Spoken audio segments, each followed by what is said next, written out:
On her 30th birthday, Zina thought the worst thing that could happen was the cake being late. But instead, she was called into a cold, glass-walled meeting room and told she was being let go. No warning, no explanation. Just like that, her steady paycheck, her dreams, her plans for a celebration dinner, all gone. As she packed her things in silence, holding back tears, her ex-colleague Teo strolled past. He didn't offer sympathy. He laughed. Actually clapped. "Some people just aren't built for real success," he said loud enough for everyone to hear. His words cut deeper than the firing. It wasn't just the job she lost, it was her pride, her place in a world she'd worked hard to belong to. Zina didn't cry, not then. She walked out of that shiny building with her head high and her box of belongings in hand. But inside her, something cracked. Not in a weak way, no. It was the kind of break that creates space for something new. She realized in that moment of humiliation that she never wanted to feel this small again. She wouldn't beg to be let in anymore. She would build her own door. And as she stood alone at the bus stop, birthday balloons still tied to her bag, Zina made a quiet promise to herself. "Next time, I won't be the one leaving, I'll be the one taking over." While Teo was busy bragging online about his small promotion, posting selfies with coffee cups and captions like "on the grind," "boss moves only," Zina was doing something completely different. She wasn't smiling for the camera or clapping for crumbs. She was watching. Quietly. Carefully. And what she started to see didn't sit right. The company that had fired her? It wasn't doing well. Not even close. On the surface they looked fine, still posting shiny updates and attending tech events, but Zina dug deeper. She checked public reports, talked to former coworkers, and even ran late-night Google searches until her eyes burned. There were unpaid vendor bills, high employee turnover, a few shady decisions from leadership that made her raise an eyebrow. The more she found, the more her anger turned into focus. This place that had laughed her out the door was slowly falling apart, and no one inside seemed smart enough to notice. Not even Teo, who was too busy taking victory laps for a title that didn't come with a raise. Zina didn't post anything. She didn't rant. She didn't even tell her friends. She just kept digging, learning, and planning in silence. She knew something most people didn't. Silence is power when it's filled with purpose. And every quiet moment she spent gathering information, sharpening her vision and building herself back up, was a step toward something bigger. They thought firing her would be the end of her story. What they didn't know was, Zina had just started writing the most powerful chapter of her life. Zina knew she couldn't do it alone. So she called up Dakurai, an old friend from her university days in Kampiri. He was one of the few people who had believed in her ideas back then, when they were just students dreaming big under fluorescent dorm lights. When she told him everything, the layoff, the humiliation, the fire burning inside her, he didn't hesitate. "Let's build something," he said. They didn't have much. Just 2 old laptops, savings that barely covered rent, and a tiny, stuffy backroom in Lacoma that smelled like paint and hope. But what they did have was vision. Passion. Long nights, cold takeout, and hearts that refused to give up. Zina handled strategy and clients. Dakurai took care of coding and tech. Every day they worked like their future depended on it, because it did.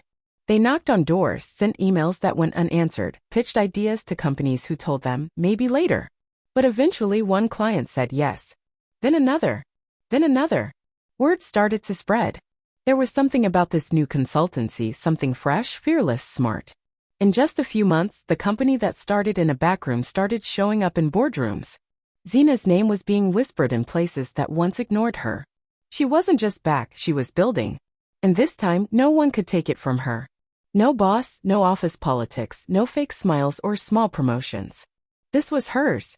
From broken to builder, Zina was becoming exactly what she promised herself she'd be, unstoppable. Zina didn't need to make noise. She didn't post flashy updates or brag about her wins online. While others were busy chasing attention, she was busy building. Her company, small but sharp, started getting noticed. And not just by strangers. The same clients she used to work with at her old job? They started calling her. One by one. At first it was just small projects. A website redesign here, a consulting session there. But soon the deals got bigger. Clients said things like, "We liked working with you before, now we love what you're doing." They didn't even mention her old company. They didn't have to. The message was clear, Zina was the one they trusted now. Word started to spread in the Lacoma tech circles. quietly like smoke slipping through a closed door. And with that came the whispers. Some of her former colleagues, especially the men who had laughed when she was laid off, were getting nervous. Teo especially. He heard her name in meetings, saw clients pulling away, and started to feel something he hadn't felt in years: fear. But Zina didn't say a word. No public call-outs. No drama. She just focused on her work. She let the results speak. Every deal she closed, every problem she solved, was a message louder than any social media post. I didn't just survive, I'm winning. There's something powerful about moving in silence. About not needing applause to know you're doing well. Zina was climbing, but she didn't need anyone to watch. Because one day they'd all look up and realize she was already at the top. Zina wasn't looking for revenge. Not exactly. She was focused on growing her business, staying sharp, and building something real. But then she met Amahle completely by chance at a networking event in Lacoma. They were both sipping watered-down drinks, tired of small talk, when their conversation turned personal. And that's when everything changed. Amahle had a calm, graceful energy. Smart eyes. Sharp mind. She used to be the head of HR at Zina's old company, but she had also been pushed out in a quieter, more subtle way. No public firing. Just pressure, blame, and eventually isolation. And like Zina, she had carried that pain in silence. Until now. As the two women talked, they realized just how much they had in common, not just their experience, but their frustration, their ambition, and their unwillingness to stay quiet any longer. They started meeting regularly, not out of bitterness, but strategy. Amahle still had old files, messages, and insider knowledge. She had seen the internal cracks long before they showed on the outside. Together, they began piecing it all together: unpaid taxes, broken promises to staff, hush-hush layoffs, and a toxic leadership culture that was slowly eating the company from the inside out. The place that once thought it could silence women like them was now leaking from every corner. But Zina and Amahle didn't rush. They were patient, calm, dangerous in the best way. While the company was busy pretending everything was fine, these two women were collecting every truth they could find. And as they sat over coffee one afternoon, looking over documents and timelines, Zina smiled for the first time in weeks, not because she was angry, but because she saw something clear. This wasn't just a story of what they'd lost. It was the beginning of something they were about to take. Zina played the long game. She didn't rush, didn't announce anything. While everyone else was busy watching the drama of layoffs and failed deals at her old company, she was moving in silence, building a team, gathering investors, and studying every corner of the business that once pushed her out. Through a mix of private meetings, late-night calls, and quiet deals, Zina slowly raised money from private investors who believed in her vision. Some were women like her, tired of being overlooked. Others were just smart enough to see where real leadership was coming from. No one knew she was behind it all. Not yet. Meanwhile, her old company was struggling. Cash flow problems. Nervous employees. Clients leaving. The board was desperate for someone to save them. That's when Zina made her final move.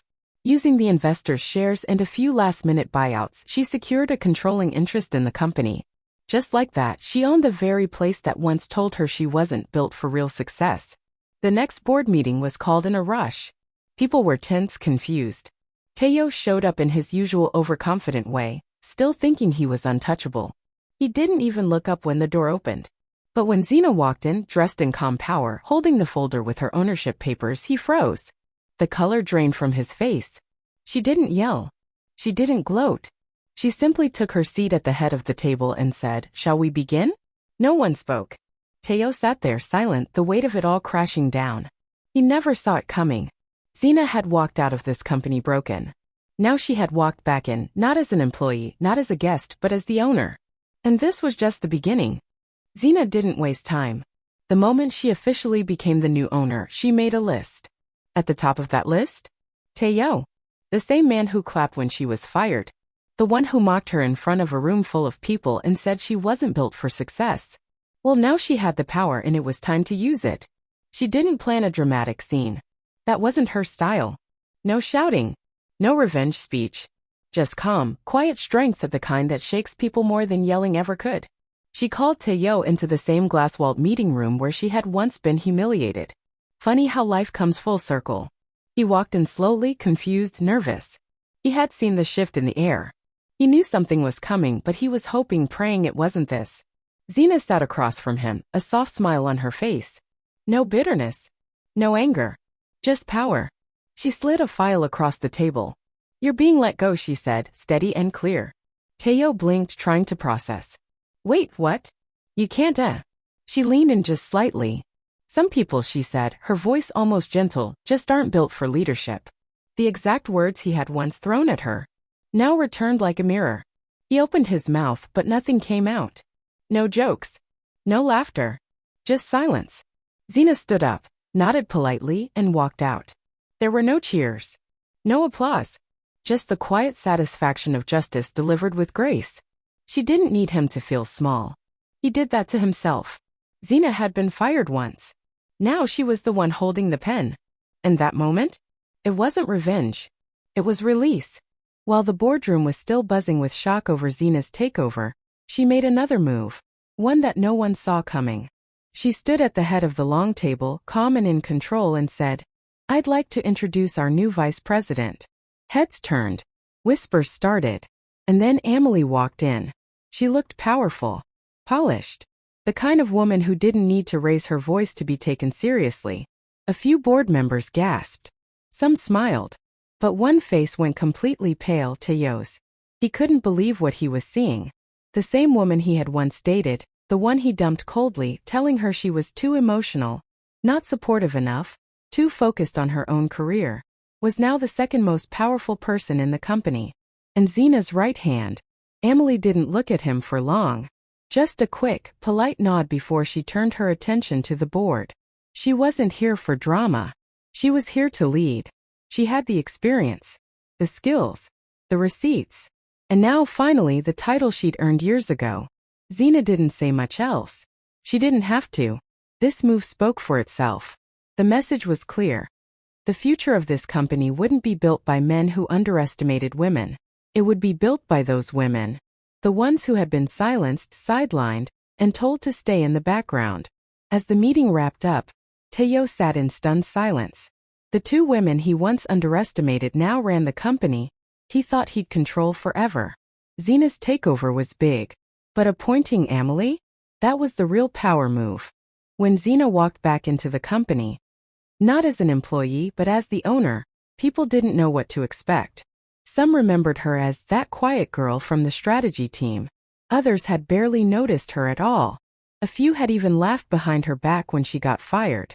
But now those same people were watching her with wide eyes and open mouths. At first, there were whispers in the staff room. Did you hear Zina owns the company now? She bought the whole thing? Is she serious? But those whispers slowly turned into respect. And then into applause. Because Zina didn't just come back with power, she came back with purpose. One of her first changes was simple, but powerful: fair treatment for everyone. She reviewed old contracts, closed pay gaps, and made sure people were finally getting what they deserved. She listened to the junior staff. She sat with the interns. She asked questions no one had bothered to ask before. She also increased maternity benefits, giving mothers more paid time off, flexible schedules, and a safe space to balance both career and family. That alone made people stop in their tracks. No one had ever done that before. Then she launched something no one saw coming. A mentorship program for young women in tech. Girls from schools in Lakoma and beyond were invited to learn, shadow leaders, and build real experience in the industry. She called it Rebuild, and it wasn't just a program, it was a promise. A promise that what happened to her would never happen to the next generation. Zina didn't do any of this for applause. But it came anyway. Slowly at first, then louder. Staff who had once ignored her now clapped when she entered a room. Not because they were scared, but because they believed. This wasn't just about revenge. It was about rewriting the rules. Zina wasn't just leading a company. She was starting a revolution. The story exploded overnight. 1 minute, Zina was quietly leading her company, making big changes behind the scenes. The next, her name was everywhere. Afrovision News ran the headline in bold. Fired tech woman buys company, turns ex's life upside down. It was the kind of title you couldn't scroll past. And within hours, the internet was on fire. Twitter, Instagram, TikTok, LinkedIn. Everyone was talking about Zina from Lakoma. People were tagging friends, sharing the headline, dropping comments like, "This is how you do a comeback." And, "Sis didn't just eat. she devoured. Hashtags like hashtag #ZinaRise, hashtag #FireToFounder, and hashtag BossWomanLakoma started trending. Bloggers made video breakdowns of her journey. Podcasts invited her to share her story. Young women in tech began posting about how inspired they were. Even some celebrities reposted the news, calling it the ultimate full circle moment. And while the world was catching up to her story, Zina stayed calm. She didn't chase the spotlight, but when it found her, she used it with purpose. She sat for one interview, just one, where she told the story her way. Not as a revenge tale, but as a lesson in resilience, in patience, in power. She said, "They thought they ended my story when they fired me. But that was just chapter 1. The interviewer blinked. The room was silent. And then the video went viral. People couldn't get enough. Because it wasn't just about business. It was about dignity. About how a woman who was laughed at and pushed aside rose higher than anyone expected. And did it with grace. Suddenly everyone wanted to know, who is Zina from Lakoma? But those who really knew her story already had the answer. She was every woman who's ever been told you're not enough. And proved the world wrong. Teo showed up when no one expected him to. Not with his usual arrogance, not with his usual smirk. This time he looked smaller, shoulders slouched, voice low, eyes tired. He had lost his title, his team, and whatever pride he had left was clearly wearing thin. He requested a meeting with Zina. She agreed, not out of pettiness, but because that's who she was: calm, fair, and always in control. They sat across from each other in a small office. No cameras. No audience. Just two people with history between them. The same man who once laughed when she was fired was now asking for another shot. He didn't make excuses. He didn't crack jokes. He just said, "I made mistakes. I was wrong about you. I need work." Zina listened. No smile, no anger. Just stillness. Then she reached into a folder and slid a piece of paper across the table. "I have one spot open," she said simply. "Entry level. Internship. If you're serious, you'll take it." Teo looked down at the paper. His face twisted, maybe in shock, maybe in embarrassment. "An internship?" he asked, his voice tight. Zina nodded. "That's where I started. You want another chance? Start there." He stared at it for a long time. Then he pushed it back and stood up. "No thanks," he muttered, walking out slowly. She didn't call after him. She didn't gloat. She didn't post about it online. She just quietly picked up the paper and put it back in the folder. Because Zina understood something most people didn't: redemption isn't always loud.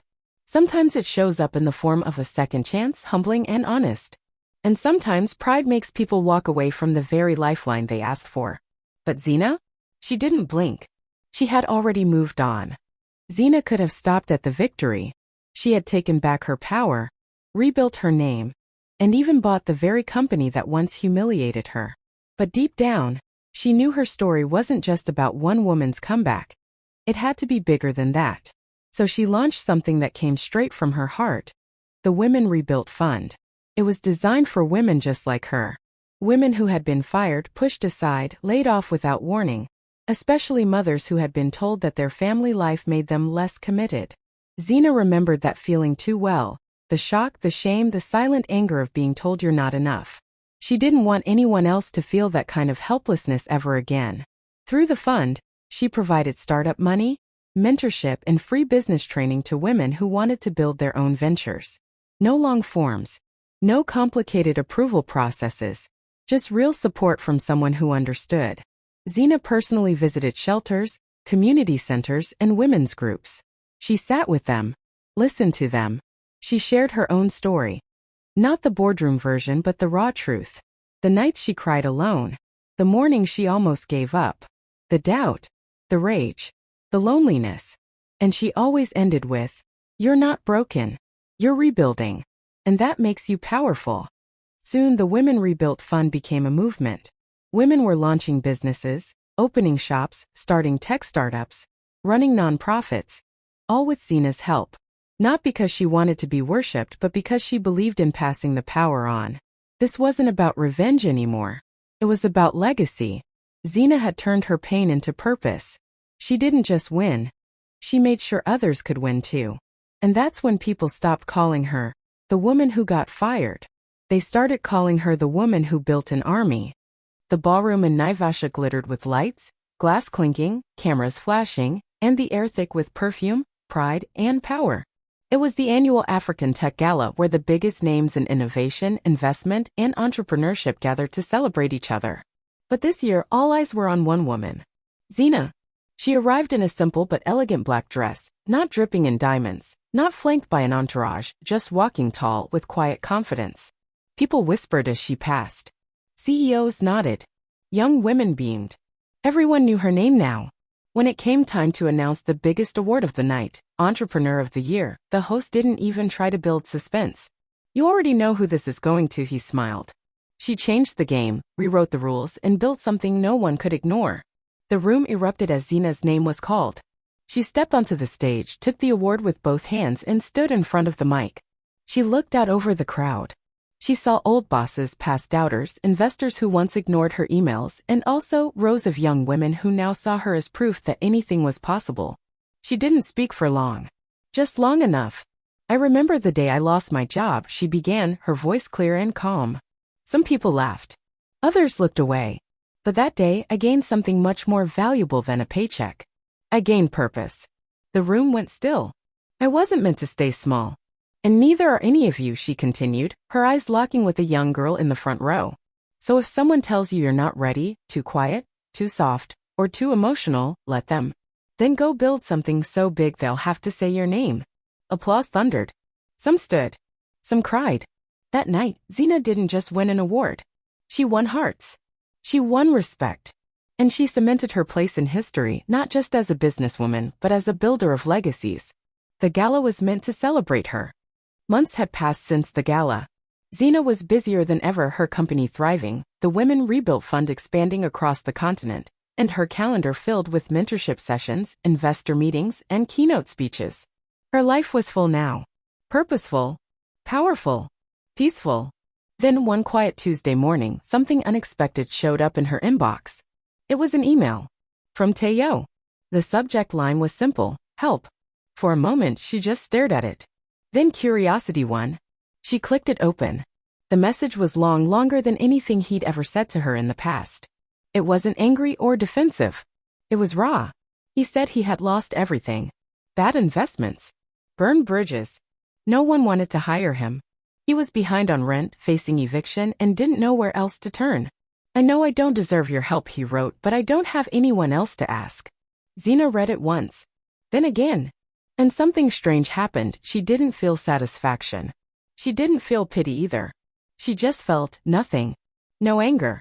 No need for revenge. No desire to win again. She forwarded the email to Amahle with just 4 words. You deal with it. And that was it. She didn't ask what happened next. She didn't follow up. She didn't mention his name again. For her, the chapter was fully closed. Because Zina had moved on. She had built too much, grown too far, and healed too deeply to let her past drag her back. Teo was just a footnote now. A reminder of how far she had come and of who she had chosen not to become. Some people chase closure. Others become it. Zina stood in front of the tall glass doors of her company's new headquarters, the morning sun shining off the building like a spotlight. Her name was etched right there on the front, Zina Tech Group, bold, clean, unmissable. For a moment she just stood still, taking it all in. This wasn't just a building. This was a symbol. A full circle moment. Not long ago, she was the woman walked out of her old office on her birthday, humiliated and heartbroken. Now, she was the boss of an empire. Inside, the lobby was filled with laughter, purpose, and people she had personally lifted up. Young developers, single moms, women who once doubted themselves, now walking with pride and certainty. Zina had built more than a business. She had built a movement. Every desk, every team, every decision carried her fingerprint. But more than that, her journey had become a blueprint, proof that being underestimated doesn't mean you're unworthy. It just means you have more room to rise. She didn't just take back her dignity. She rewrote the rules for every woman who's ever been told you're not enough. From Lakoma to Lagos, from Nairobi to Cape Town, women now had one more reason to believe. This wasn't just her victory. It was ours. Because this is how you rise.